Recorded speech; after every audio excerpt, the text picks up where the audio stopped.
take your time with the prep and make sure it's done right. And same with anything. The preparation is key, and it makes the laying task a lot easier.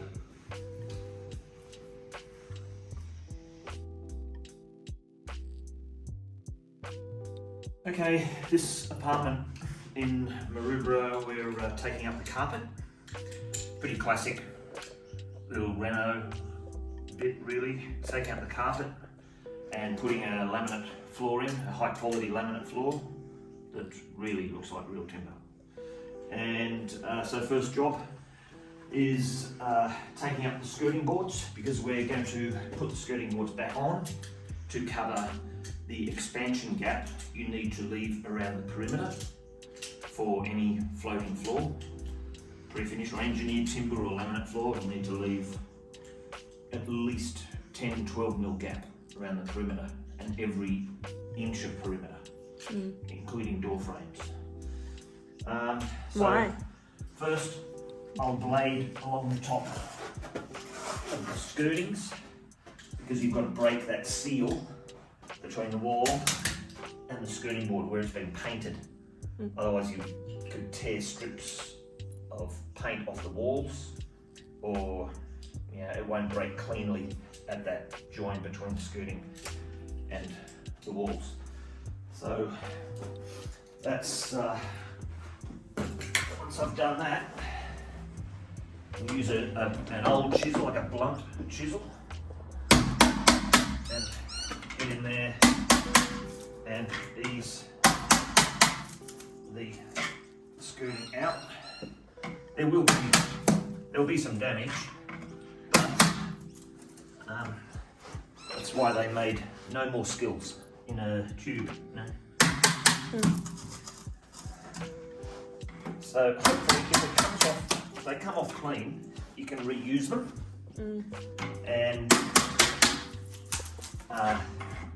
you can touch up. If they come off cleanly, then you can reuse them.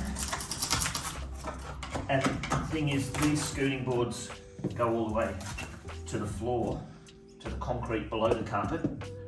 So once the floor is laid, they'll sit on top of the new floor, which means they'll sit about 10 mil higher than they used to. So it'll also cover that scar where the old join was. So that's in your interest to have it cover that old scar. So you can run a bead of no more gaps along the top there, and it'll make a nice clean finish. That's if they come off cleanly. Now this one here has a fair bit of black mold, which indicates some moisture that's coming in somewhere. So I need to inform the owner about that, and they can investigate the source of that moisture.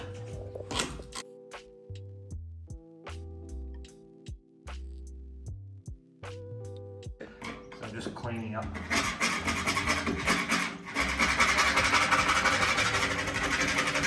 where it meets the wall, because the skirting will sit about there, and you don't want anything keeping the skirting from being snug against the wall, like the old glue from the old skirting.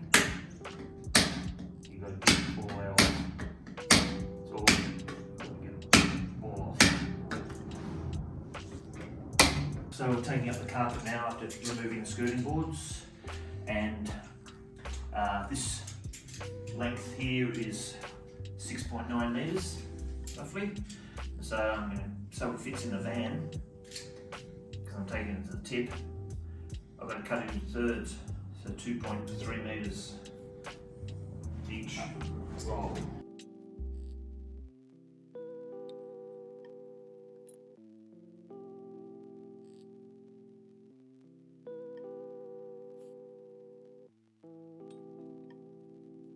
Get it off the smooth edge first. Smooth edge is the carpet gripper around the perimeter. There, it's the smooth edge. Ironically, because it's got spikes all over it, but it's generically called a smooth edge.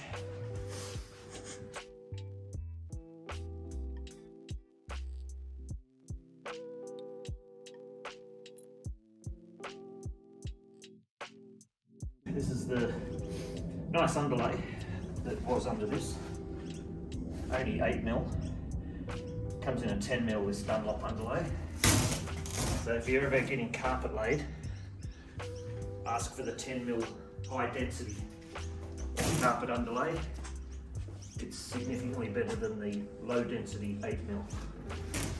So a lot of carpet laying businesses, if you don't specify, they'll give you the cheapest underlay. And it's low density and only 8mm thick, so it doesn't provide much cushion. Whereas the 10mm high density is what you want.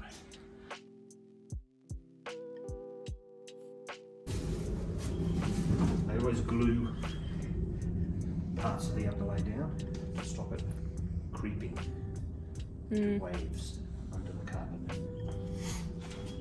So normally it has to be scraped.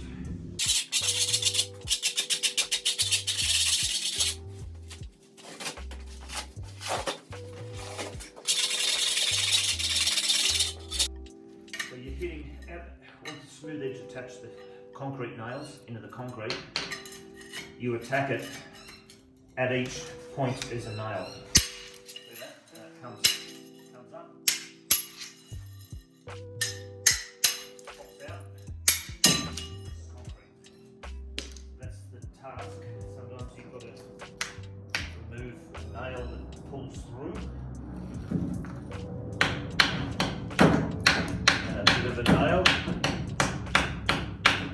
there. But just make sure you get all those nails out of the concrete, because the last thing you want is to try and lay a floor over a nail that's sticking up a quarter inch.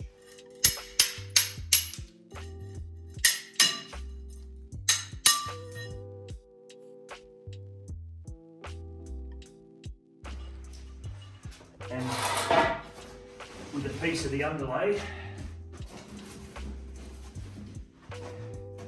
throw the smooth edge in that with its little spikes, so you don't get your hands spiked. And then when they're all in there, you roll them up into a roll of underlay to take out to the tip. So it's important to note where this carpet is cut, because the carpet's staying in the bedroom. I'm laying the floor out here. So, and there's a trim, a joining trim, a junction trim between the new laminate floor and the carpet. And it overlaps both the carpet and the laminate floor. So the trim itself is about 40mm wide. And so what you need to do is leave a little bit of carpet inside the door frame, the line of the door frame, so the trim can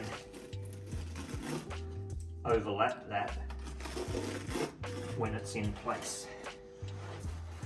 So I'm getting a line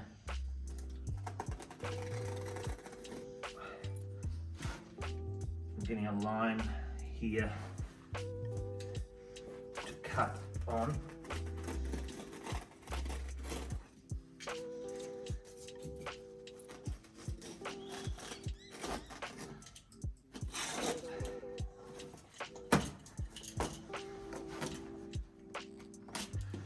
So the new trim will overlap that this piece of carpet by about 10 mil.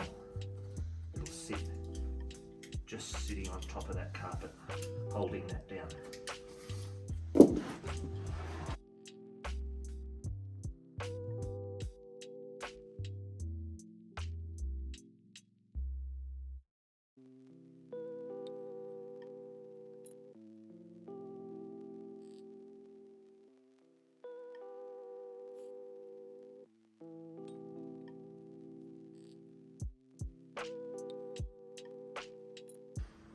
So we've pulled up the wood carpet and the underlay, and we've swept the floor. So you just got to be super fussy about the bits and crap left on the floor. So in that, I'm seeing a little bit of concrete. Just make sure, see I've got right into the walls, right in the corner. It's all got to be clean as.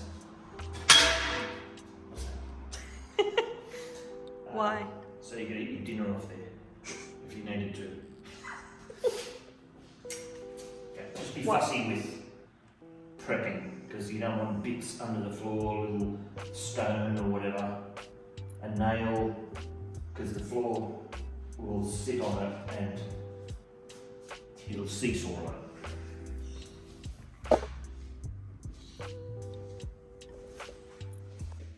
So I've got a 2.4 metre straight edge here, used for cement screeds and concreting, but also to check level.